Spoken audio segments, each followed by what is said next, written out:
mean, what's one more year of multi-million-dollar losses? I thought Angel Reese was the star of stars, the icon of icons. That's what the mainstream media keeps telling me. Headline at Forbes from last month: how Angel Reese and A'ja Wilson are leading the WNBA's growth. Angel Reese just snapped after her preseason WNBA game pulled the worst TV ratings of the entire season. While Caitlin Clark continues to dominate headlines and draw millions of viewers, Reese is facing the harsh reality of being left behind. But what really happened behind the scenes, and why are fans turning their backs on her? You've got a basketball player, you got a celebrity that, or somebody that thinks she's a celebrity, that happens to be a basketball player. All right, but she's not celebrity enough to actually pack in the stands. And guys, there is some ugly numbers. Just months ago, Angel Reese was the talk of college basketball, the Bayou Barbie, the queen of LSU, and one of the most marketable young stars in women's sports. But after entering the WNBA with major expectations and millions in sponsorship deals, her professional debut didn't go as planned. Her preseason matchup was supposed to be a statement, the moment to prove she could rival Caitlin Clark in both performance and popularity. Instead, it turned into a national embarrassment. Wait a minute. Correct me if I'm wrong here. I thought Angel Reese was responsible for elevating the WNBA dump. I thought Angel Reese was responsible for taking the dump and turning it into an unmonetizable turd. Now, to her credit, it is a nicely polished turd. It almost looks appealing. Almost. Of course, it's still not appealing enough to generate profit, but I guess the WNBA is taking baby steps. According to official ESPN data, Caitlin Clark's exhibition game against Brazil drew an unbelievable 1.3 million viewers, with a peak of 1.6 million. That's more than last year's WNBA Finals Game 1. Meanwhile, Angel Reese's preseason debut barely registered. Numbers so low, they didn't even make ESPN's top 100 live broadcasts. It was supposed to be her grand moment, but instead, it looked like a karaoke night at an empty bar. All of you who tell us, oh my God, what a big superstar. Oh my God, transcendent. Oh my goodness, generational. Oh my goodness, so on and so forth. You guys do all the talking, all the yapping. Twitter fingers turn to can't even show up and buy ticket fingers. And Angel Reese didn't take it well. Instead of self-reflection, her response was pure deflection, blaming broadcasters, scheduling, even the weather. But fans saw right through it. Online, the backlash was immediate. Hashtags like #overhyped and #not Caitlin Clark started trending. Fans called out Reese for focusing more on social media drama than performance. One tweet read, "You can't Instagram your way into basketball history." Look, one of the biggest stories to come out of this game is you're playing one of the considered to be top 4 teams in the league, the Minnesota Lynx, and nobody showed up to watch this game. All right? Again, 5 million Instagram followers do not equate to basketball fans. To be fair, Angel Reese had a solid game, 15 points, 10 rebounds. She even showed off her new Reebok shoes. But great stats can't save bad optics. Reese's hype machine built her up as the next face of the WNBA, yet fans didn't show up. Even LSU supporters, who once packed arenas for her, were nowhere to be seen. Her hometown crowd stayed silent, a painful reminder that fame doesn't guarantee loyalty. So I think it's time to finally, end the argument. End the argument that there is any sort of other needle mover that is even remotely close to Caitlin Clark in the WNBA.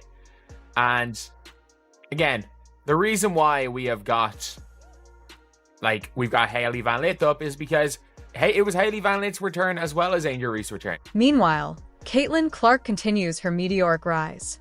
Every game, she plays turns into a cultural event. Fans, kids, and even NBA players tune in. She's not just an athlete, she's a movement. Clark's exhibition games now resemble Coachella. Packed stadiums, roaring chants, and record-breaking broadcasts. Her influence has reignited national interest in women's basketball. Talk a real big game. Y'all talk a real big game. Y'all tell us just how amazing Angel Reese is. Y'all tell us how y'all ride or die with Angel Reese. And you know what? This ain't on Angel Reese. This isn't even about Angel Reese. It's about y'all. Angel Reese built her brand around being Caitlin Clark's rival, but now that rivalry looks one-sided. Clark doesn't have to talk about being the moment. She simply is. Reese, on the other hand, declared herself the queen of the court but couldn't fill the throne room. Every missed shot now trends online. Every frustrated expression becomes a meme. The media empire that once hyped her is now quietly stepping back, unsure how to spin the decline. And featured Caitlin Clark and the Indiana Felines against the best AAU team from Brazil. The Roo from Waterloo drew 1.3 million viewers, which was a 13% increase over the WNBA's regular season average on ESPN last year. Viewership also exceeded ratings for Game 1 of the WNBA Finals. Even major outlets like ESPN and Bleacher Report have started shifting focus toward Caitlin Clark's impact instead of Reese's drama. Interviews that once featured Reese front and center are now dominated by Clark's historic performances and team leadership. Reese's attempts to reclaim attention, whether through cryptic posts or emotional outbursts, have only made things worse. It's a classic case of fame chasing substance. Caitlin Clark is really back, and so is that CC motion. Look, I know I've said before I don't want to talk about repeats, and this topic isn't really brand new, but it feels fresh in a sense because we finally saw Caitlin Clark back out on the basketball. At the end of the day, Angel Reese is talent. No one can deny that. But hype without humility doesn't last. Caitlin Clark is rewriting the rulebook through consistency, discipline, and authenticity, 3 things every star needs to truly shine. As one analyst put it, you can't declare yourself the main character when the crowd's watching someone else. The numbers don't lie, and neither does the silence in those empty seats. What if you guys did not see right here, the Fever Brazil game came to 1.3 million viewers. 1.3 million viewers to an exhibition game, not even a preseason game. An exhibition game. An exhibition game. An exhibition game. They came to an exhibition game. Or say they came to watch an exhibition game. That was a 60-point game, and Caitlin Clark checked out at the end of the third quarter. And it averaged 1.3 million viewers, which is absolutely crazy. I'm not saying this to crap on anything else because I think the WNBA finals numbers were very good last year and they got better as they went along. It's just more about how impressive it is that a preseason game in any sport, right? Forget Caitlin Clark for a second. Forget any of those things. That a preseason game in any sport could outrate any game of the finals championship series. And the context on the NBA preseason games, the last NBA preseason games to do so, both to outrate that game, both involved LeBron James, and one was his first game with the Lakers. The other one, the one in 2017 there, as you can see from this Rebecca Lobo tweet, barely outrated this. And there's the graphic from ESPN as they share it. Average of 1.3 million viewers, a peak of 1.6 million viewers. That's up 13% from the regular season last year. Angel Reese still has time to turn this around, but it starts with focus, not flash. The WNBA is evolving fast, and only those who deliver on the court will define the next era of women's basketball. Because in a league where Caitlin Clark is setting records every week, excuses don't trend, but excellence does. LSU, Angel Reese, and all of those bums can't dish up a couple dollars to watch Angel Reese play, and it's pathetic because Angel Reese had a damn good game. Damn good game. Showed off her new Reebok shoes, looking pretty good. Picked up right where she left off. 15 points, 10 rebounds, 4 for 7. The double-double is back. The double-double is back. Angel Reese is back. Chicago Sky is back. Tyler Marsh. The ball movement in the Chicago Sky, night and day compared to last year. There's no pound from Courtney. From Vandersloot to Nurse to Reese to Cardoso to Atkins. It's to Onyenwere to Williams. The ball was moving. The ball wasn't sticking in one place. Chicago Sky looked pretty good. I'm not going to. Angel Reese was supposed to be the new face of women's basketball. Bold, confident, and unstoppable. But when the TV ratings came in for her first WNBA preseason game, they were historically bad. What went wrong? And why did Angel Reese completely lose it when she found out? LSU did not show her any love, and now her own city in her own building doesn't show her love. I have said it time and time again. Preseason games don't mean dick. I don't care about them. But you want to know why people talk about it so damn much?